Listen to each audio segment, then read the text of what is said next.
கரூரில் கிட்டத்தட்ட 40 பேர் உயிரிழப்பதற்கு காரணமாக அமைந்த கூட்ட நெரிசலில் சிக்கிய ஒருவர் மருத்துவமனையில் இருந்து வெளியிட்ட ஆடியோ திமுகவின் சதி திட்டத்தை அம்பலப்படுத்தியுள்ளது.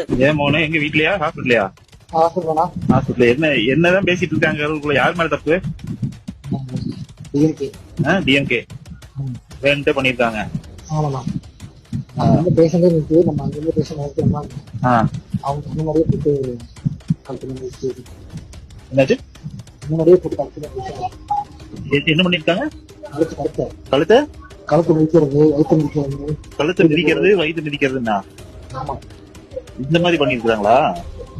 கூட்டத்துக்குள்ள கரண்ட் ஆஃப் பண்ணிட்டு அடப்பா, இப்ப இப்படி பண்ணுவாங்களாடா? பாவம் இல்ல. இப்ப அதுக்காக சொல்லி சொன்னா 10 7 மணிக்கு நடக்குது.